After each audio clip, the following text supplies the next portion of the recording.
Hey everybody, and welcome to Classical Stuff You Should Know.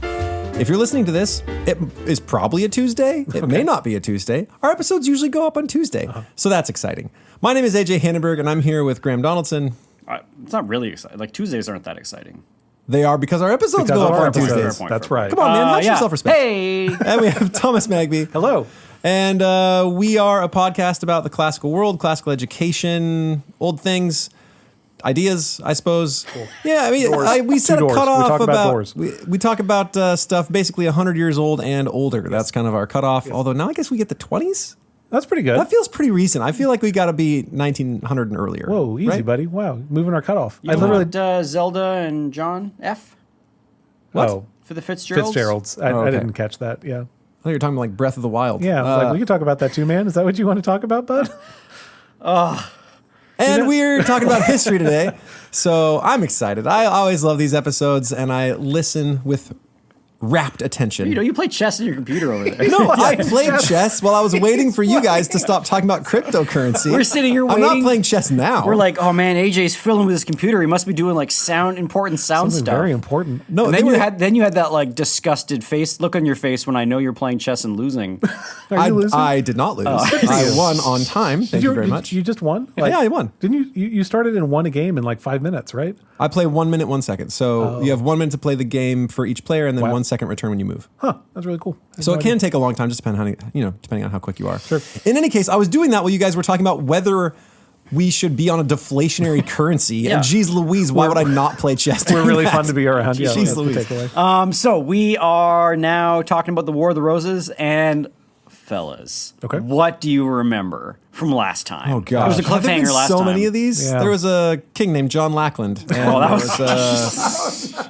That was 250 years ago. There was the King's Ransom. I remember that a little bit. Right. And I remember, there was a guy who hid in church. I remember that. And a dog named Clifford. Clifford the dog. All right. Clifford. So as of last time, we had a big reversal from a dude by the name of Warwick. Or Warwick. Yeah. He's known as the Kingmaker because he helped get Edward IV on the throne. Did he try and pair up with someone? And then he tried to marry off his daughter? Got real upset with Edward IV because turns out Edward IV is like a competent ruler who has his own ideas. Yeah. Wasn't Edward IV the lady killer? He is the lady killer. And he like randomly married this one girl because she was like, I won't smooch you unless we get married. He randomly married this, sort of not lowborn, but she wasn't of like French blood. She was just like good old English pub girl. And if I remember right, they sort of, he's a fighter, that he's good at fighting, but not good at normal times. And then at some point, the Kingmaker kind of wanted to take over, and they forced this king to sort of be a puppet. That's right. And then they gave him an army, which was the bad idea. So they gave him an army, and then essentially Edward IV was sort of double-crossed and then got Warwick out of the country, and Warwick went and became allies with Margaret and Edward, the Prince of Wales, Henry VI, the dopey king's son, who were in exile in France. Warwick marries his daughter to... I need to be careful with that. People have pointed that out. I keep saying marries his daughter. People are like, he doesn't marry his daughter, that's gross. He marries off his daughter to... you want to name names? I don't. He offs his daughter? Warwick marries off his daughter to Edward IV's brother, Clarence. Yes. If you remember, Clarence has betrayed his brother and is now on Warwick's side. So Clarence, who's the surfer bro. Yes. And he likes the fancy stuff, right? Clarence loves the fancy stuff. He loves the fancy. And he's not too smart. Right. And he's betrayed his brother, and now he's married to Warwick's daughter. Yep. But that doesn't matter because there's another king. That's right. And Warwick... So Clarence is like, hey, what's going on here? What are you guys doing? Yeah, and then Warwick married his other daughter to the Prince of Wales. So the Prince of Wales is the Lancaster, and he's the son of Henry VI, who's the dopey king. Yep. And the dopey king is currently locked in the Tower, and under Edward IV's control. And Warwick is in France and marries off his daughter to both Clarence and Prince of Wales. It's weird he married his two daughters. That's really weird. Oh, sorry. Who's this off is, and why is he marrying his daughters? And so Warwick has now basically kind of he has a lot of daughters. It's really confusing. Marries off his daughter? He's cornered the market on the throne, or so he thinks, because like he corners the market on throne? No, he's cornered the market on the throne. Oh, the throne. Or so he thinks. I just said on throne. On throne. He's got all that throne market. Because Clarence is married to one daughter, and he's the York heir to the throne. Yeah. and Prince of Wales is married to Anne, the other daughter, and he is the Lancaster heir to the throne, and Warwick thinks that this is a great idea, and he's now allied with Margaret. At the end of the last episode, Clarence came into England, and sort of routed Edward IV. Edward IV had to flee and go to his bro, Charles the Bold, in Burgundy. Charles the Bold gave him an army, and Edward IV has now landed back in England to take back his throne, to go after Clarence, and he's been going after Warwick, and he's been sweet-talking his brother Clarence to try to get him back on his side. He's been sending him letters saying, like, buddy, we're brothers. I know you betrayed me, but this can be forgiven. And he's got his sisters involved to go to Clarence and try to get Clarence back into his fold. And Clarence is just, he probably realizes that he's on the wrong. He made a bad decision by double-crossing his brother. This is blood. This is his brother. And Warwick has now allied himself with Lancasters. This is bad. Okay, so... but Clarence has not been responding to Edward IV's texts, but Edward IV knows that Clarence has read them because he's got the double check marks on it. So he knows he's getting them, and he thinks he's getting through to him, but he doesn't know for sure. Okay. Edward IV lands at the same landing place that Henry Bolingbroke landed when he came to reclaim his Yorkish title and become king. So everyone's like, so this is super auspicious. Cool history stuff. Yeah. And so Edward IV is in the field with his army, and nothing is more dangerous than Edward IV in the field. In fact, one of the main reasons why the King of France helped Warwick is because he didn't want Edward IV to be the king. Because if Edward IV is the king, he's very much like a Henry V, and France just doesn't want to have to deal with that nonsense. So Edward IV is in the field with the army. Margaret and the Prince of Wales are still in France. They can't get over to help with the army because they're stuck due to bad weather. And Warwick is basically at the head of his army, and there's going to be they're going to have to fight. Both Churchill and Dan Jones made reference to how awesome these marches were. Okay. And apparently, like Edward IV did these like amazing marches and like did all this stuff with his troops that no one thought you could ever do to like marshal his troops and stuff. And I was like, okay, cool, whatever. If you like are like spins or like what were they? No, just like 40 miles in a day kind of thing. Like just insane, like moving an entire army. I was imagining something like the Rio Parade. Like they did it backwards or like crab walked all the way there. Were some drums, somebody's flipping some... the Rio Parade. The spinners. No. So they marched there. And as they marched through the land, if you remember, Edward IV was the ladies' king, the ladies' man king. And the joke was that all of the ladies of the realm, when they saw that Edward IV's army was marching, went to and convinced their husbands to join up because they had previously like been with the king.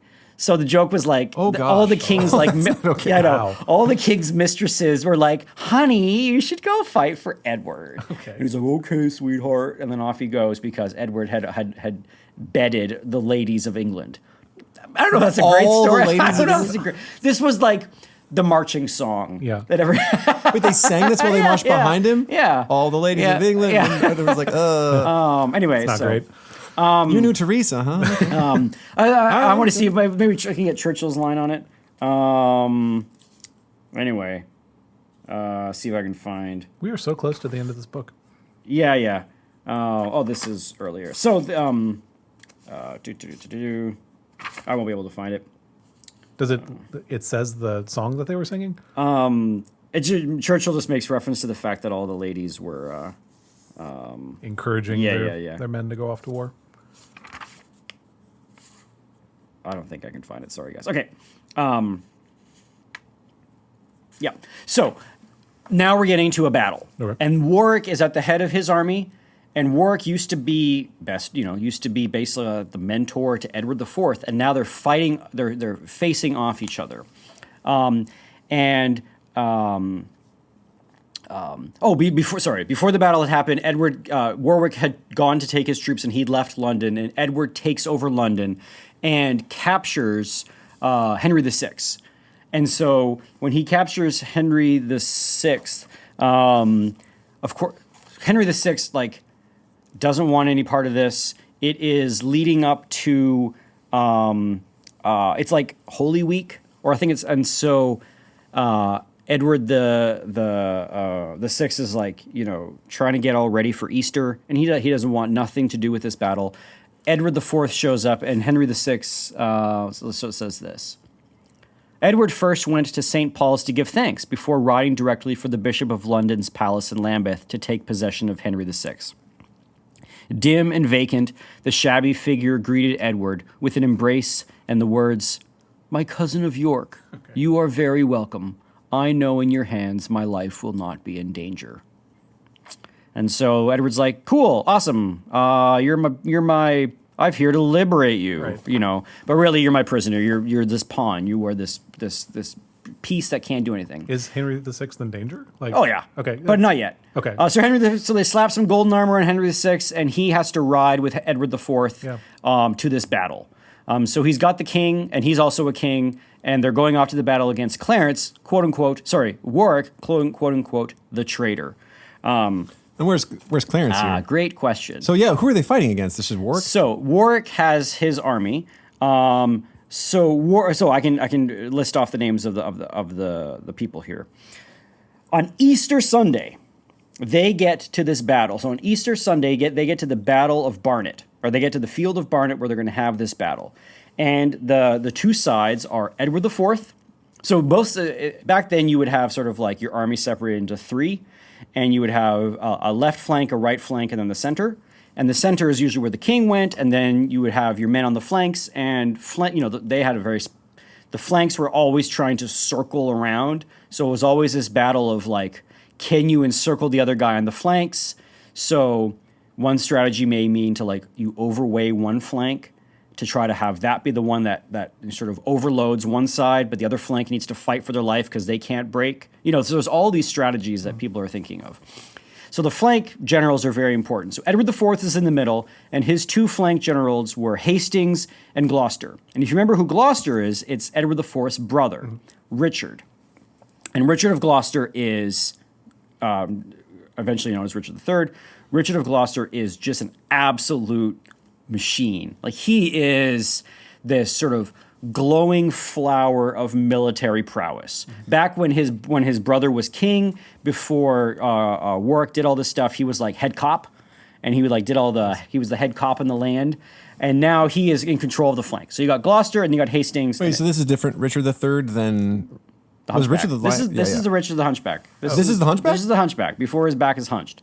Oh. As a young man. Was his back ever actually hunched? He got scoliosis as he got older. Oh, okay. No. Oh, but didn't start out that way. He didn't start out that way. I mean, maybe he did a little bit, but it got worse as he got older.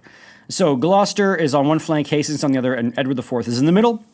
And then on the other side, you have Warwick, and he had three. Warwick wasn't taking charge in the middle. He had Oxford, and he had Oxford, Montague, and Exeter. And those were his three generals in the middle.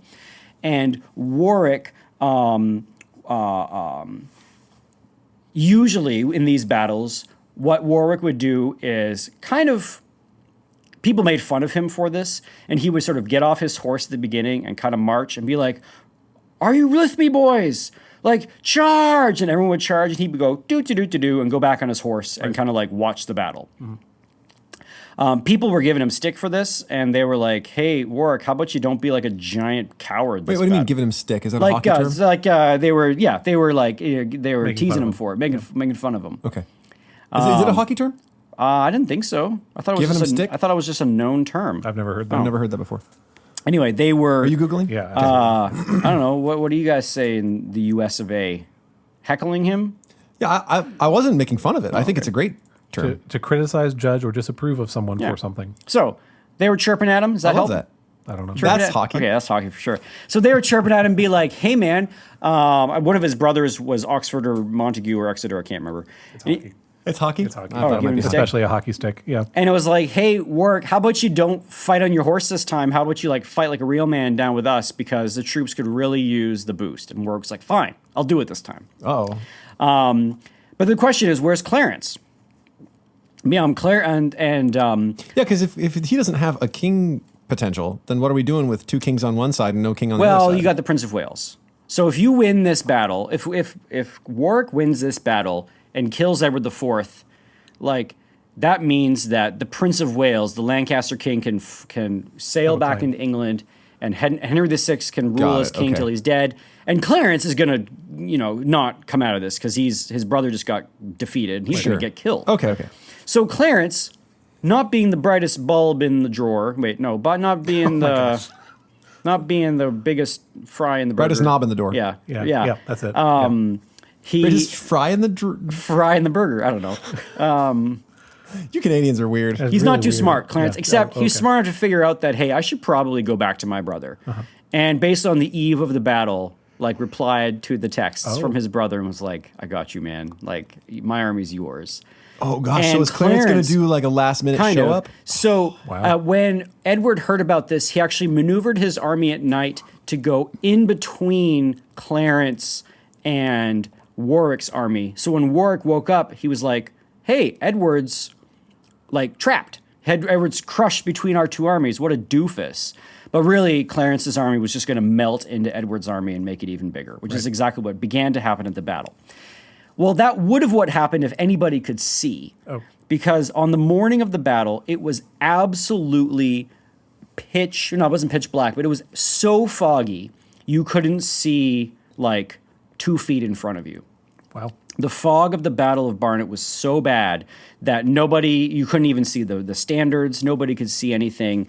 It was pretty, no one could see what was going on. I mean, these guys are all Brits, right? These are all, how do you know, in something like that, how do you know the difference between the people you're fighting with and those you're fighting against? People wear colors. Oh, so you actually would wear a color. Is it just on your shield or is it on your arm? Or? So you would, and then you would be fighting underneath the standard bearers, and you have a bunch of different standard bearers. Except, and this is going to be a problem in this battle, the standard of Edward IV happened. No, I think it was like 2 of the sigils looked real similar. Oh no! And they were on opposite sides. Yeah. Oh no! Yeah. Oh, so, what happened was Oxford. So Warwick's guys were Oxford, Montague, and Exeter, and Oxford got turned around in the battle. Him and his troops got turned around, and then they saw a standard off in the distance, and they said, I'm pretty sure that's Gloucester's or Edward IV's or Hastings or Clarence's or one of our enemies' standards. It kind of looks like it. And so they opened fire with their bows and arrows. Turns out it was Montague, the other flank. Right. So Oxford started shooting at Montague, and half an hour Clarence had just joined Edward IV. And so if you're Montague and Oxford starts shooting at you, what are you going to think? That they've turned, right? You're going to think, in this age of everybody jumping sides, right. Montague freaks out, and so then they start fighting each other, and Warwick's just like, oh gosh. And so he's got his own troops fighting, no one could see anything. All Edward IV was doing was just absolutely killing anybody that came in front of him. Yep. Like just swinging his sword. If it was one of his own dudes, sorry, buddy. And he was just like berserk mode, Edward IV on foot, just going crazy. Oh, he was on foot, not even on his horse. He was on foot. Was he in full armor? He was in full armor. Wow. And this is, again, remember Easter morning. Yep. This is happening. Everyone got weird day to have a battle. The thing is, it got so turned around that Hastings, so this is one of Edward IV's generals, Hastings' flank got routed, and he thought that meant the battle was over. Oh. And so he sent his men back with a message to the people of London saying Edward IV has lost and he's been killed. Oh, no. And people freaked because they're like, holy crap, we're back to Lancasters. We just killed Edward IV. This did not happen. Right. Edward IV did not lose. Seems like a big thing to jump the gun on. It was a big thing to jump the gun on. But if you think you got routed and you know that if the other side's going to capture your king, they're going to kill them, like they were making an educated guess. Yep. They go back. London freaks out. Turns out that didn't happen. Gloucester, the brother, Edward IV's brother, Richard, Duke of Gloucester, got seriously wounded. And Warwick, as the battle went on, realized, I got to get out of here, and tried to get back on his horse and couldn't. Oh. And Warwick basically, as the battle was getting real gnarly and no one could see anything, Warwick sort of was turned around to go back to get on his horse, because Warwick had to a good knack of knowing when he was losing, and he would just like kind of skadoosh out of there and live to fight another day. Except this time, that didn't happen. A bunch of Yorkists captured him and bludgeoned him to death on the field of battle. Oh, man. So Warwick is killed. Wow. Let's see. Let's see if I can find the line that Churchill says about it. Let's see. But north of the town, near where the main struggle was fought, the Kingmaker, just as he was about to reach the necessary horse, was overtaken by the Yorkists and battered to death. He had been the foremost champion of the Yorkist cause. He had served King Edward well. He had received ill usage from the youth he had placed and sustained upon the throne. By his depraved abandonment of all the causes for which he had sent so many men to their doom, he had deserved death. And for his virtues, which were distinguished, it was fitting that it should come to him in honorable guise. So, I mean, Churchill, talks about the death of Warwick. Warwick gets killed on the field of battle. Easter morning, this is an absolute resounding success for Edward IV. Yep.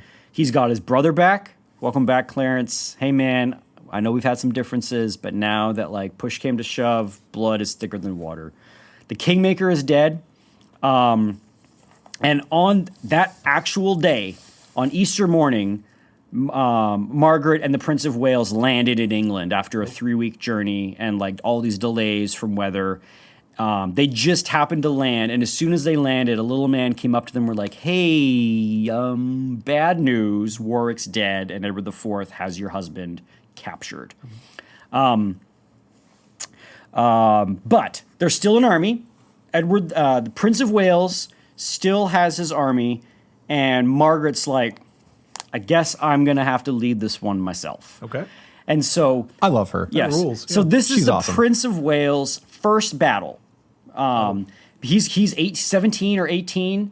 When Margaret hears that Warwick's dead, she sort of... Churchill says she, quote, has her hour of despair.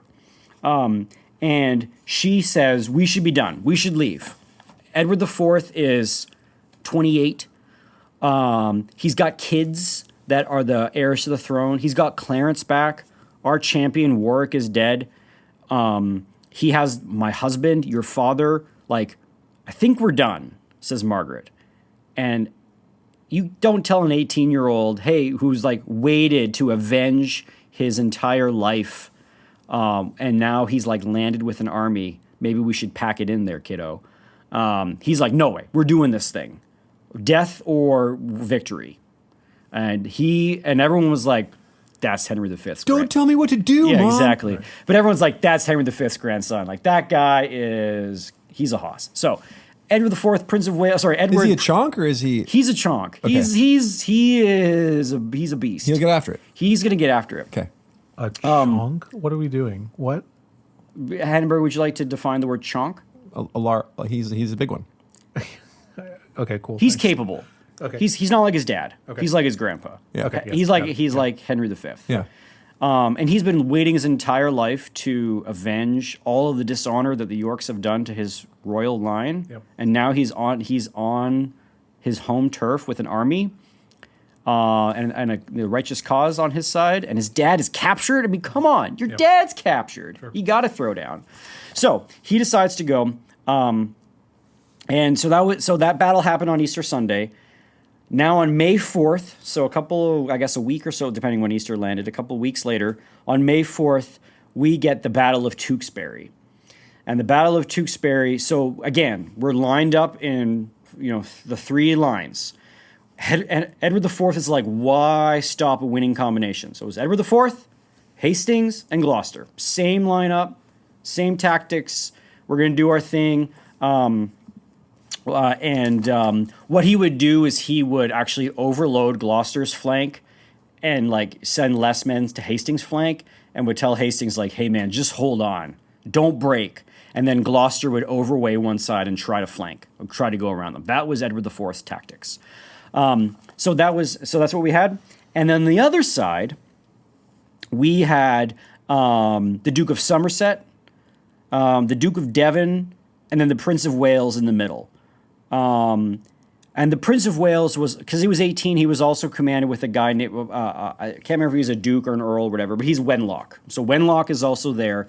So you have Somerset, Wenlock, and Devon. And those are the generals with the Prince of Wales. And they are at the Battle of Tewkesbury. And the Battle of Tewkesbury was fought in kind of an open field, but Churchill described it as, what do they call it?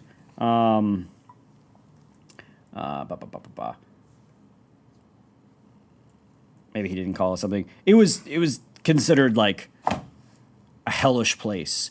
It was just the worst place to have a battle because it was filled with like hedges and rain drainage ditches. Like this was essentially farmers' fields. Oh. And so you have this battle, and all through it were these like scattered, really dense hedges that you couldn't like see to the other side, but you could maybe cut through, and if you could, you'd have an advantage. But if you got stuck in there, and then in your army, you're like stuck in a hedge, and then like sucks.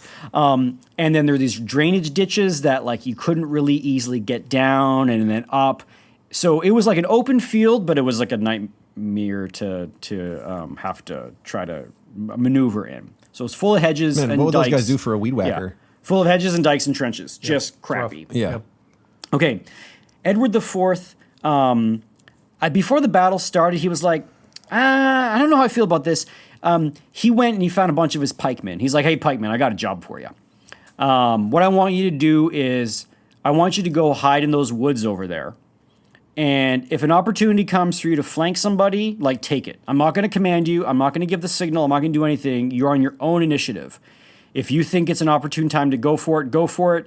And if the battle plays out in a certain way and no one's close to you and you don't have an advantage, just, like, come back and help us out. Mm-hmm. And they were like, cool, all right, we can do that. So they trundle off to the, these pikemen sort of go off into the... Sounds reasonable. Yeah. Especially considering the fog they had last time. Yeah. Right. So these pikemen are like, awesome. So they just go and they chill out in the woods on the edge of the battlefield, waiting to see if they could be of use. So they're there. Did they go up in the trees, or are they just in the woods? They're just chilling in the woods. They're just chilling in the woods with their pikes. I feel like if you're an enemy army, wouldn't you check the woods? I guess, but you want to check all the woods? Like, how do you know if you sent... I mean, these are big, big fields. Like, did you send the troops way over there? Did you send them way over there? Yeah. That's fair. Okay. And then think of it. It's like a tactical thing. Would you split your army up and send some of your men to like chill out while you're getting slaughtered, right, and then they show up later and then they get slaughtered? Do you band them all together to one big like battering ram of an army? Like, these are the questions you have to ask. So the pikemen are chilling out in the woods. Edward IV sets it up in the same way, and the Prince of Wales and basically said to his troops, "We are in the best position. We are going to play this thing defensively. Nobody charge. Like, if this battle's going to happen, we're in the best position for them." And Edward IV he's a war beast, a war dog. Mm-hmm. And he's like, Edward IV is going to come to us, and that plays into our hands. And everyone's like, Prince of Wales, oh, you're so right. Mm-hmm. 18 years old, what a good guy. And so it basically was like a whole, command went out. Nobody take the initiative. Hold the line. This is how we're going to win. It's hedges. It's dikes. This sucks. Let's have them come to us. People are like, okay, cool. Meanwhile, there's pikemen in the woods. Somerset. So the fighting begins to start, and Somerset, so he is on the Prince of Wales side. Somerset sees this advantage where he's like, hey, if I just send my troops basically down this laneway that's got hedges, I'm going to be able to attack a weak point on Hastings' flank, the lighter flank, and bust through. And so Somerset goes up to Wenlock, and he's like, hey, man, I need you to back me up because I'm going to go charge Hastings' flank. And Wenlock's like, are you kidding me? Did you not just hear that we are holding defensive? And Somerset is like, listen, just like, the fighting's happening, man. Like, we are being defensive, but I'm going to charge. You're going to back me up. Are you going to back me up? And Wenlock's like, I'm not backing you up. Right. And Somerset's like, you're friggin' backing me up. This is happening. And Somerset goes out with his troops. And Wenlock's like, friggin' Somerset. And when Somerset goes in against Hastings, the pikemen see their opportunity, and they come flooding out of the woods. Yeah. and they charge into Somerset's side, like not the man, but the side of his troops. And he is basically now fighting on two sides, in front of him with the Hastings flank, and on his side with the pikemen. And so Somerset's like, now Wenlock, if Wenlock could now come in and actually outflank the pikemen and surround the pikemen, and Wenlock doesn't. Because Wenlock's like, hold the line. Wenlock. This is the job. Jeez Louise. Somerset's absolutely routed, and as the troops and the Prince of Wales is like, oh, this is not going well. Friggin' Somerset charging, Wenlock like not helping. Somerset comes back to Wenlock, and the fighting's happening, and like he's been routed, and it's clear that Somerset's going to lose, and Wenlock's standing there thinking that Somerset's going to come and like have some words with him, and Somerset comes and smokes him on the head with a mace and kills him. Oh my gosh. So Somerset in his rage kills Wenlock on the field of battle. Oh my gosh. And the Prince of Wales is like, oh dear, fellas. One of his generals has just killed another general. It's like Abdiel and Satan in Paradise Lost. So kills Wenlock. Wenlock's dead. So things are not looking good. Things are not looking good. Yeah. The Prince of Wales fights, and the Prince of Wales he's fighting, and he gets surrounded. Oh. And Clarence marches in, and Prince of Wales is on his knees on the ground in his first battle, sword in hand, and asks. Both commentators pleaded with Clarence to spare his life, and Clarence kills him. Wow. His brother-in-law. Remember, they're married to each other's sisters. Yeah. Dang. So Clarence is married to, I think, Isabel, and Prince of Wales is married to Anne, and Isabel and Anne are sisters, and Clarence, who used to be on Prince of Wales' side, kills him in the field of battle. Wow. Churchill says the Prince of Wales was crying for succor and did not receive it. Let's see. Let's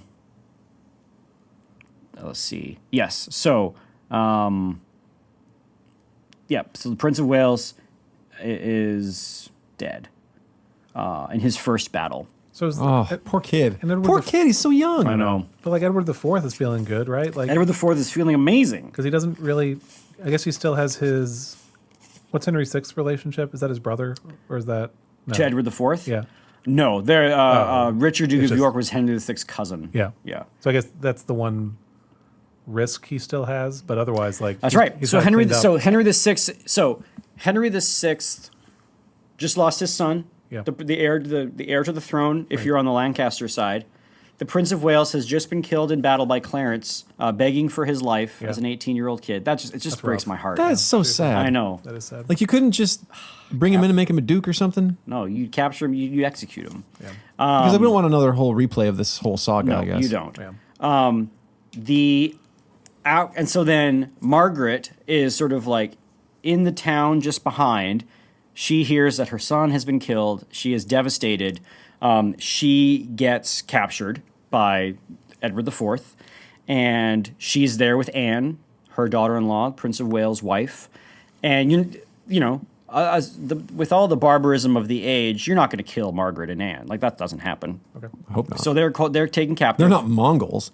Yeah, and this is the thing that breaks Margaret. Yep. Margaret of Anjou. She does not have any. She has nothing more to fight for. She has no son to champion, and she had the only cause that she has is her husband, Henry VI, who's kind of just like chilling out in London.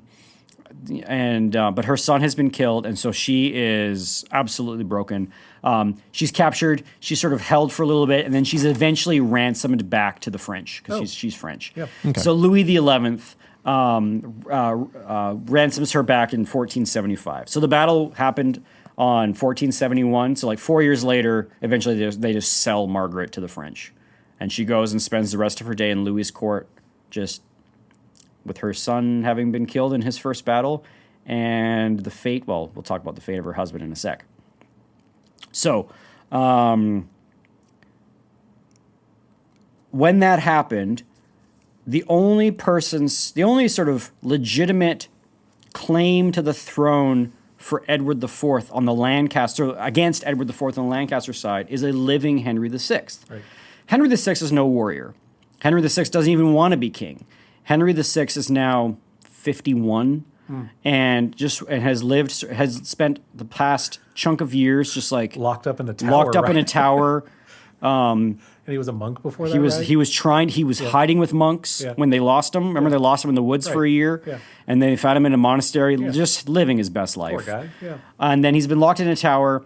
Every time he gets captured, he's always wearing like shabby clothes, and they don't know if he doesn't. He has a ton of nice clothes because he's still a king, but he just like wears shabby clothes because he doesn't want to be all ostentatious. Ostentatious.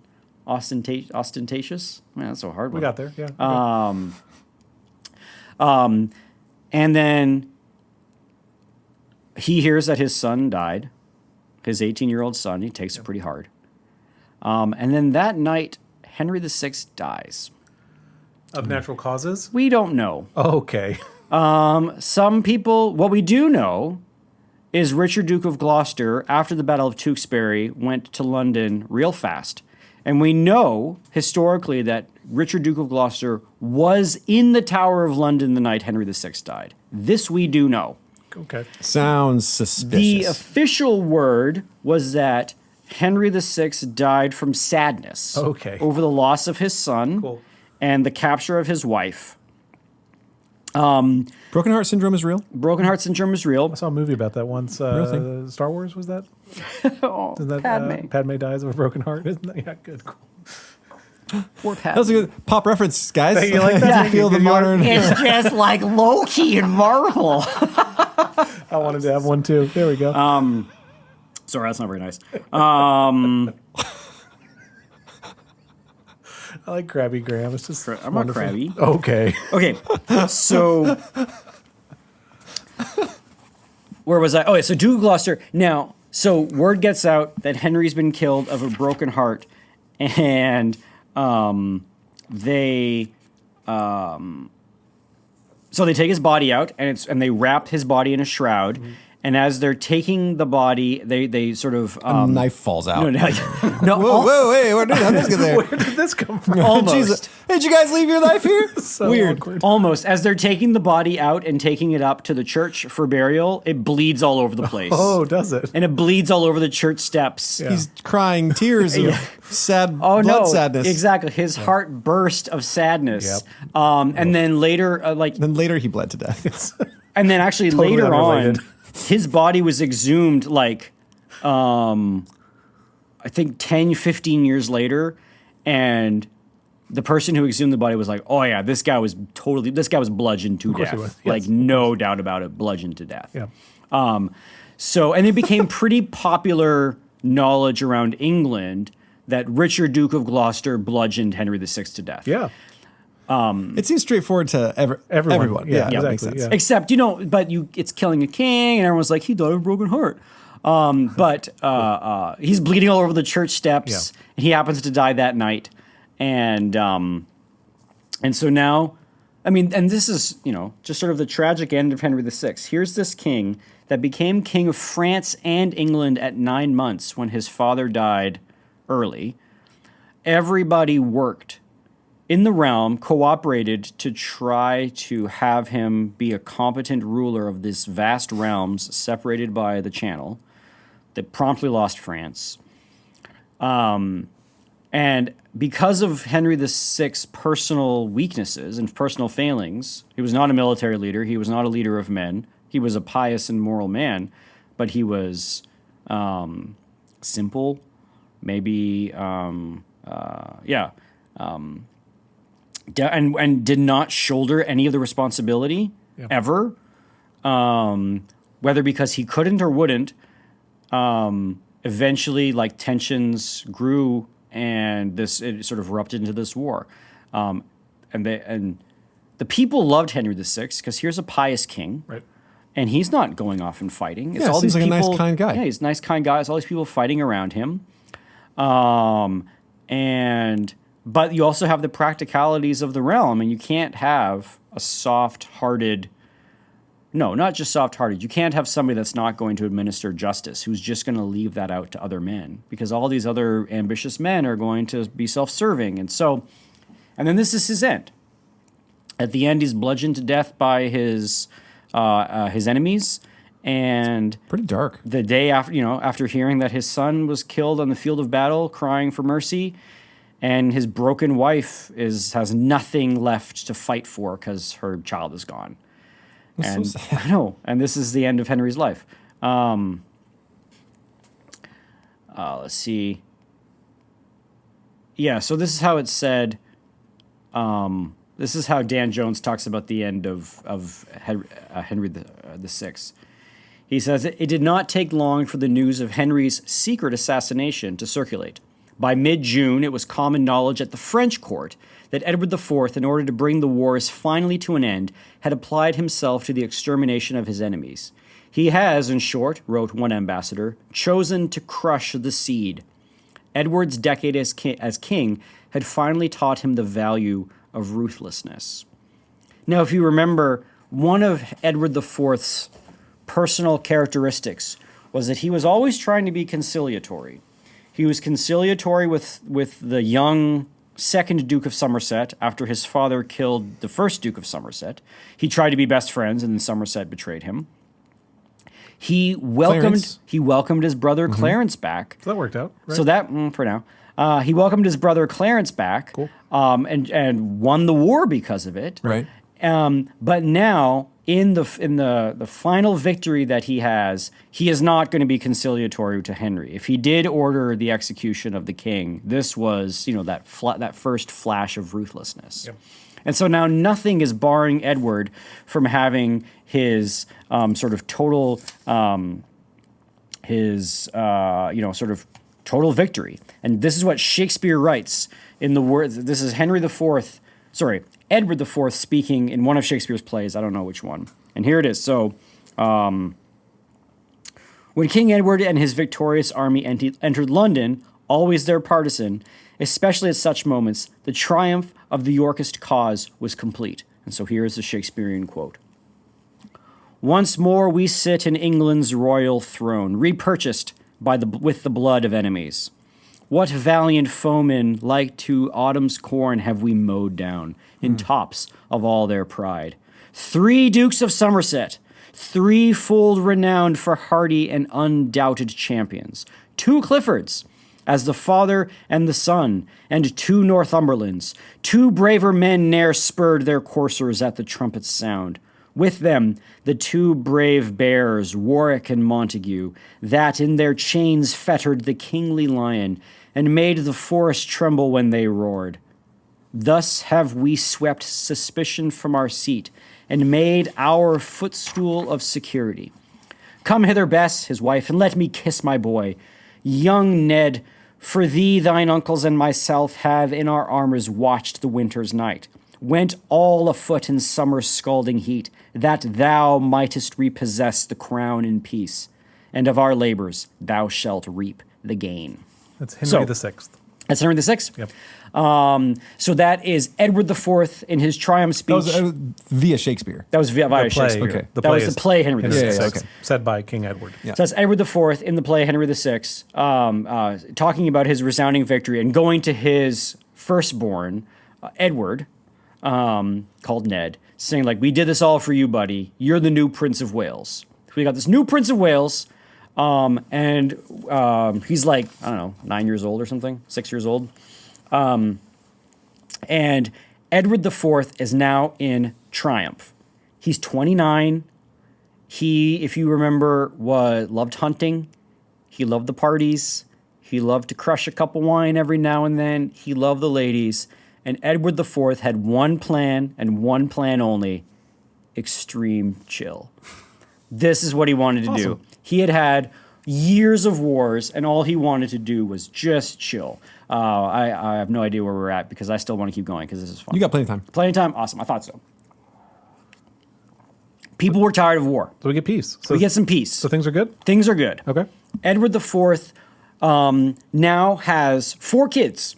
He's got 3 girls and 1 boy. He eventually is going to have another boy. So the boy he has is the new Prince of Wales, who would be Edward V. the King Edward V, kind of. Depends how you think about it.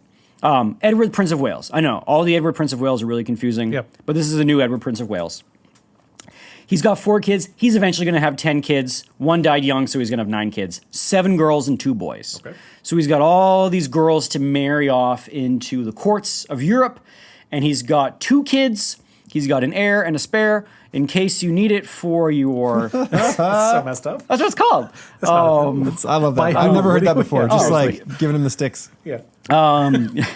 Give this just the stick. Just one stick? Just one stick. Okay. So you've got your heir and you've got your spare for your crown, and everything is looking rosy for this Yorkish line of kings. You've got your brothers back in the fold. You've got Clarence, who betrayed you, but now is on your side. You've got Duke of Gloucester, who was awesome, and he was like your right-hand man. He had the flank. He never wavered in his loyalty to Edward IV in all of these battles. He got gravely injured at the first battle, the Battle of Barnet. And everyone was like, Duke of Gloucester, like, he kind of awesome, which is going to pose a problem for Clarence. Anyway, 10 kids, 9 kids, and everyone was like, all right, Edward, you finished the Civil War. Go take back France. And Edward's like, oh gosh, why? no. No. Right. They're like, remember France that Henry V used to have? Yeah. We want it back because that is our glory. Go take it back. And Edward's like, no. Parliament's like, we'll give you a bunch of money to do it. And Edward's like, I really don't want to go fight the French. And they're like, you got to do it. So Edward's like, fine. So he kind of gets an army and he goes across the channel. He's kind of invading France. And Louis XI... How do you kind of invade France? No. I'm not that into this. Yeah. And Louis XI comes out, and Louis XI is scared of Edward IV because Edward IV just like trounced his army of Warwick and Margaret and the Prince of Wales, and he's like, I do not want another Henry V situation. I don't want Edward IV getting ahead of steam. This is army bro. I don't want army bro getting all bloodied in France. No, thank you. So he goes up to Edward IV and he's like, listen, parlay, man, let's talk this out. I will pay you not to fight me. And Edward's like, yes. Yeah. Because he didn't want to do it in the first place. Right. So Edward IV got enough money from the King of France that he could live sort of independent from like the little amount that Parliament would give him. Right. So Edward IV is like, I'm rich. I don't really have to care about Parliament. I can go and just live my chill life. I don't want to really govern anyway. I mean, I'll govern, but I don't want to like do all the politics stuff. This sounds awesome. So is he going to give it up to Clarence? I mean, do you abdicate? He's not going to abdicate the throne. He's still going to be king. He's just not going to be like involved in all the day-to-day stuff. Figurehead. He's going to just figurehead. He wants to hunt. Yeah. And the thing is, the people of England were kind of like, let him do his thing, man. Like, let's have a break. Let's have a break. Yeah. He's worked hard. And Parliament's like, we want France. And they're like, just like let him. I think there was a line that was passed along, like, let the king live his life, or something like that. There was some sort of, like, That's famous... so touching. I know. Or the people, that want to give him... Yeah, there was a line... Isn't that kind of nice? That was really sweet. To live on his own. That was the line. Man. Churchill says, Edward was resolved to have as little to do with Parliament as possible. And even of a boy of 20 in the stress of war, he tried hard and faithfully to, quote, live of his own. Now that he was victorious and unchallenged, he set himself to practice the utmost economy in everything except his personal expenses. So he doesn't want to rule. He doesn't want to worry himself with stuff. He just wants to eat and drink and be with his wife, who he loves, and some maybe secret side ladies every now and then, and hunt, and doesn't really want to govern, and doesn't want to invade France. And now he has the money to not have to do this. And so Parliament's like, fine. Oh, he sort of dresses it up like, I defeated the French, and look, they negotiated peace terms. And they're like, that's not what we meant, but okay. Now, by doing this, he was invading France. Now, here's a deep cut. Do any of you guys remember who his closest ally was in this war in the continent? In France? Yeah. Wasn't there a guy starts with C? Charles the Bold. Yeah. From It's a color and also a wine. Crimson? Burgundy. I know. I was thinking red the whole time. So- I feel like I had it. So, did he fight with his shirt off? Was this the same guy? I can't remember. Maybe. With no armor? That was yeah, there was some guy. Oh, no, that was a long time ago. long time ago? That was a long Okay. time ago. So Edward IV negotiates with Louis XI, but the Burgundians were like, friggin' what? Yeah. We were going to go crush the French together. And so his closest allies, the Burgundians, are super ticked.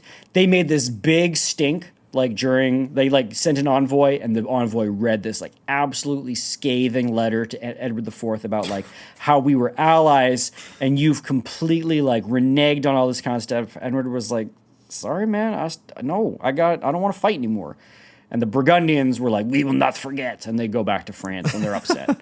So that kind of sucks because the Burgundians basically helped them get their crown back, and they're now super ticked. Yeah. Charles the Bold was dead by now, so maybe Edward thought they were over, even though he had his sister marry Charles the Bold.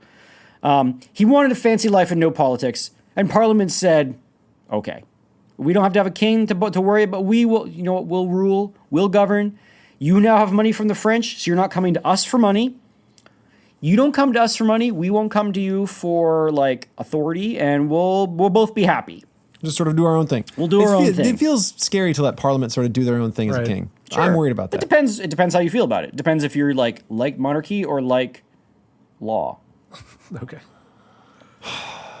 Or if you like... it just sounds like someone is going to try to set up a king to take over because somebody in Parliament is going to want more power, and they realize you aren't really involved in things, so they're going to find somebody else that can get involved in things. I guess. I mean, he's still going to like sign the documents and sit on the throne and come to Parliament and do the things and be like, yes. So he's not just off in his... And they're going to be like, we really need... So one of the biggest things is they've killed all of these Lancasters, and they have all of these like fiefdoms and dukedoms to give out. With dead people to give out. And so Edward's got to like figure out who gets what. Yeah. Which is cool because, I mean, he just has a whole bunch of people to pay off in his army. That's that makes right. Sense. Yeah. So he has a whole bunch of people to pay off, and he's got... Seems lucky. The two people that he has to pay off the most are Richard, Duke of Gloucester, his brother, and George, Duke of Clarence, his other brother. One of them was faithful and true. One of them betrayed him. Yeah. Who do you think got the lion's share of the goods? The one who was faithful. The one who was faithful and true. Now, the one who was faithful and true was Richard, Duke of Gloucester, who was also the younger brother, and Clarence kind of got ticked. But both Churchill and Dan Jones point out that they pretty much got equal amounts. Yeah. It was just there was this one house that Clarence really liked that he didn't get, and was super cheesed about it. Cheese Louis. So Clarence is upset. Clarence is being a real jerk about it. Yeah. And so he sort of stomps off, and he's going to do some pretty nasty things. We'll talk about that in a second. Clarence is? Clarence is. Isn't this Richard III? Doesn't he do nasty things too? Oh, he'll do nasty things later. Later, okay. Yeah. Right now, he's doing great things. Okay. So Duke of Gloucester is young. He is now starting to develop scoliosis, and so he's tall, but he's hunched. Yeah. And he needs someone to marry. And lo and behold, there is an eligible lady out there who's just become a widow. It's not Margaret. No, it's Anne, Prince of Wales. Anne, yeah. So the Prince of Wales, the guy who cried when he was dying on the field of battle, was married to Warwick's daughter Anne. Yep. And now she marries Richard III, or Richard, Duke of Gloucester, which is kind of callous. Yeah. And Shakespeare has a pretty great scene where Richard III convinces Anne to marry him. And that makes so much more sense. Yeah. So he killed his brother. Yeah. And murdered her husband. Well, Clarence murdered it, but he also like bludgeoned to death her grandpa. Yeah. No, her father-in-law. Sorry. So that's not great. But Anne's now married. Her relationship hits road bumps. Yeah. So Anne's now married to Gloucester. But everyone in the realm kind of likes him. Everyone thinks he's kind of great because he's the loyal brother, and everyone's like, Clarence, don't be a Clarence, be a be a Gloucester, don't be a Clarence, right? Clarence is being an absolute toot in this whole time. So here's some of the things that he did in his anger. Awesome. His wife... You got about 5 minutes left, by the way. Okay. His wife, Isabel, died in childbirth. Oh. And everyone was upset. They're like, man, this happens. Like, it's not safe. And Clarence is like, no. Someone needs to pay for this. They're like, no, Clarence, no one needs to pay for this. She died in childbirth. Right. And Clarence is like, no. He goes and he finds her, basically her midwife, And he's like, why'd you poison my wife? And the midwife's like, I didn't poison your wife. And Clarence is like, yeah, you did. And he has a trial. And he puts the wife on trial and says, you poisoned my wife, even though like the trial had the time of the poisoning like a month and a half before she actually died. But he's like, you poisoned my wife, and he got a bunch of like witnesses to do it, and he basically condemned her to death, and he killed her. Oh my gosh! What a punk. Which you're not allowed to do. Only the king can do this. This was like he set up his own court to do this because he was so mad that his wife died. That's bad. People were mad at him. In fact, all the people that that sort of were giving their testimony against the woman, it was like obvious that they were doing this under duress. And every single one of them went to visit the woman in prison to beg for her forgiveness the day before she was killed. Wow. And then she was killed. Yeah. And Clarence is like, that's what you get for poisoning my wife. And everyone's like, that is not cool, Clarence. Yep. You cannot do that. And Can't do a kangaroo court. Yep. Which I just looked up and made sure the meaning was correct. Yep. And Clarence is like, don't care. Isabel's dead and I'm angry about it. There was another thing where there were these two magicians and these like magic astrologers, and they did something very illegal. They predicted the day that the king and the Prince of Wales would die, and they published a pamphlet saying, it's written in the stars, the king and the Prince of Wales are going to die real soon. This is considered treason. The king's like, you can't do that, and he sentenced them to death. And then they were killed for this act, which you're not supposed to do. Okay. But then Clarence came in, like, the whole thing was done. Clarence shows up, reads a piece of paper that says, I, Duke of Clarence, posthumously declare them innocent. Whoa. Because he really liked one of the guys who was killed. And everyone's just like, Clarence, you're going off the rails, buddy. You can't do like, that. what's going on? Yeah. He's just like spinning out of chaos. And everyone was like, Clarence He's pushing it, man. He's pushing it. Yeah. And there's a lot of speculation as to what happened. He's the middle brother, and all of a sudden you have a really accomplished younger brother who's loved by the older brother, and Clarence is feeling squeezed out. And of course, Edward IV has never trusted Clarence again, ever. I mean, like, he forgave him, but he's not going to trust him. No, I mean, why would you? Why would you? You have... Especially with these pulling hijinks like these. That's right. Kangaroo courts and posthumous declarations. And That's bad. Clarence's wife's dead. Yeah. And he goes to Edward IV and he's like, I want to get married again. And he proposes this idea, and Edward's like, not happening. Oh. And Clarence is like, I freaking want to get married again. And Edward's like, no, you're not marrying this. I can't remember who it was. Oh, okay. So it wasn't just marriage in general. Yeah. It was one specific. And so you're not getting married. And Clifford storms off. And at this time, we think, Churchill speculates this. Dan Jones doesn't talk about this. But we think at this time that Clifford played a card. Clarence played a card that so enraged Edward IV. And Clarence said, hey, man, I know about Eleanor Butler. Do we know about Eleanor We Butler? don't know about Eleanor Butler. I mean, if she's a mistress, didn't he have like 1,000? Yeah, well, I'm not going to tell you who Eleanor Butler was quite yet. Okay. But Clarence, we think, may have said, don't make me tell people about Eleanor. And Edward IV is like, shut your dirty mouth. Okay. And Man, Clarence I feel like he's just building his own death sentence. Yeah, what the... Correct. Yeah. So, Parliament Why? happens. Yeah. And, this is wonderful. So, Parliament happens, and, which doesn't normally happen, Edward IV shows up in full regalia. Oh, my gosh. And right before Parliament happens, he puts Clarence in the Tower of London. And he shows up to Parliament in his full gear. And let's see if I can find the... So he shows up in his full gear, and he opens up Parliament with the bishop deciding to preach 2 sermons. Okay. So let me read what Dan Jones says about the bishop's sermons to open up Parliament. Sounds like a long Sunday. So meanwhile, Clarence is in the tower. The king's brother's in the tower, and everyone's like, "That's weird." Yeah. There's also a party going on outside of Parliament because the king has married off his 4-year-old son to some girl. Okay. So that's kind of gross because he's 4. Right. But anyway. Do you need background party music? So there's the party going on outside. The Duke of Clarence is in the tower, and there's a sermon going on in Parliament, and this is it. The bishop took as his theme 2 texts, the first from the Old Testament and the second from the New. The first was the famous Psalm 23, Dominus regit me ad nihil mihit derit. The Lord rules me, I shall want for nothing. The Lord, explained Rotherham, the bishop, was the protector of his people. He was the essence of their salvation, and it was, in turn, their absolute duty to obey their master. Uh-oh. This brought the bishop on to his second text, the letter of St. Paul to the Romans, in which he warned his correspondents that, quote, the king does not carry the sword without cause. This ominous passage explains that those who resist righteous power will be damned, and that, in bearing the sword, a godly king is appointed as a, quote, an avenger to execute wrath on evildoers.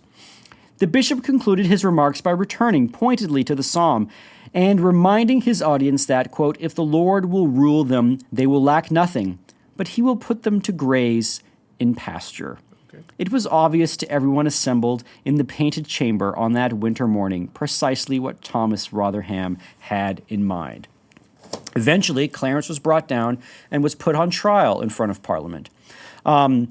Churchill says that as the trial went on, nobody spoke in accusation against Clarence except the king, and nobody spoke in defense in Clarence except Clarence. So it was basically like the two brothers just had it out in Parliament.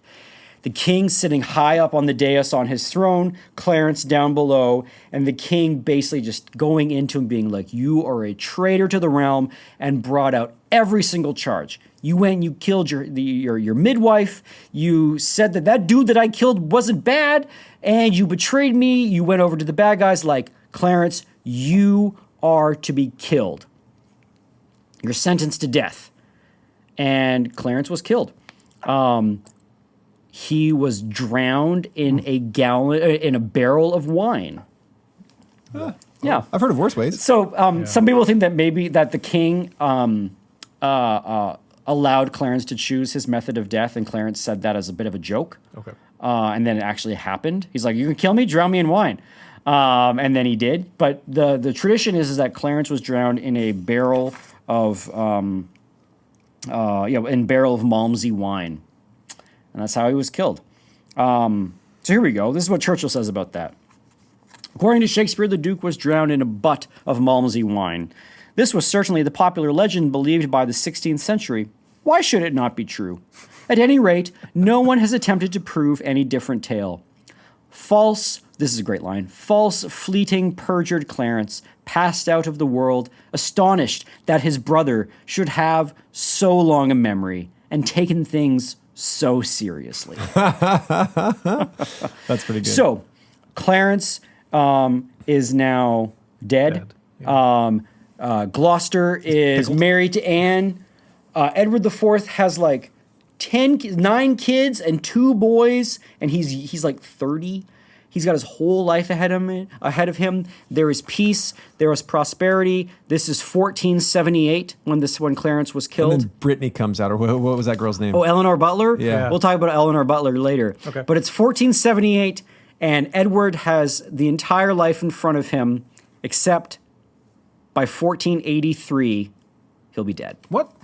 How many years is that? You said What, 78 to 83? 5 years? Oh, it's like So 5 years. in 5 years, poor guy. That's rough. Edward IV is going to be dead, and we are going to be thrown into a new crisis. What a cliffhanger! I'm excited. So we'll end there for today. So, I mean, lots of action today. And basically, the main war with the Lancasters is done. Right. York has been victorious. But there are still claimants to the throne out there. There are still people floating around that have ties.